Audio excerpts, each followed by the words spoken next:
bó bá wọn olúgbó kó jíire lò pọ́nlé o bó bá àwọn àrẹ̀sà kó jíire lò pọ́nlé bí àwẹ̀rọ oyeyemi ayaba sọ̀rún bá ti jíire àbùsẹ̀bùsẹ̀ okú ọjọ́ ibi òní o akíkanjú obìnrin ayare lọ́dẹ̀dẹ̀ ọkọ àrídùnnú fẹ́ni tí kò nírètí kankan olùrànlọ́wọ́ fáwọn aláìní ọpẹ́ ní fádá ni wáyé tó wù ọ́ lẹ́wù àláfíà tó fojú rere wá ọ rí torí àìmọye tójú ti rí tójú ọ̀hún ò sì fọ́ elédùà wá dé ọládé ẹ̀yẹ márùndínláàádọ́ta ọdún lórílẹ̀ èpẹ̀ sówájọ́mọdé ọdún ni àwẹ̀rọ wàrà àrò jinlẹ̀ ló fi ń dúpẹ́ lọ́wọ́ ọlọ́run ọba.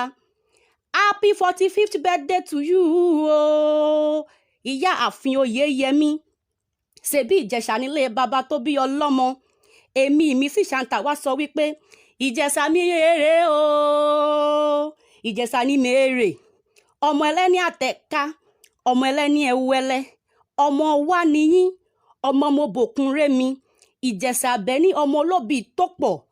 ọmọ olóbì kan wọ́wọ́ tiriwọ́ ọmọ olóbì kan wọ̀wọ̀ tiriwọ̀ ọmọ olóbì tó jẹ́ tẹni àwọ̀ sápò ẹni èyí tí kò jẹ́ tẹni àwọ̀ sínú igbó ẹranko burúkú aróhun mú jẹ ìjẹ̀ṣà mọ́dù àpọ̀nàdà ńlẹ́ ìjẹ̀ṣà òṣèré ọmọ onílẹ̀ obì ọmọ ọwọ́ ọmọ olúyẹyẹ ìjẹ̀ṣà ọmọ akábì sọ̀rọ̀ ìran ìjẹ̀ṣà nísìn tòlótòló ẹrú bàbá rẹ̀ nísìn pẹ́pẹ́yẹ ọmọ olóbì ajámúsowó ọ̀níká kan ẹgbàá kan ọ̀níká méjì ẹgbàá méjì ọ̀níká mẹ́ta ẹgbàá mẹ́ta ọ̀níká mẹ́rin ẹgbàá mẹ́rin ọ̀níká márùn ẹgbàá márùn ọ̀níká mẹ́fà ẹgbàá mẹ́fà ọ̀níká méje ẹgbàá méje ọ̀níká mẹ́jọ ẹgbàá mẹ́jọ ọ̀níká mẹ́sàn ẹgbàá sán ọ̀níbáwáká mẹ́wàá lóòrùgì owó àwẹ̀rọ oyeyemi ayaba sọ̀rún ọmọ́tayọ̀ olúwa ṣẹ́gun aya wọn níjẹ̀bú òde aláṣẹ yeye big ventures yeye mẹ́tọ́kẹ́ pẹ́ láyé nínú àlàáfíà nínú ọgbọ́n nínú òye nínú ọ̀rọ̀ àti àìkú tí ń ṣe balẹ̀ ọ̀rọ̀ bó bá wá béèrè pé ta ló ń kọrin ewì sétí rẹ gangan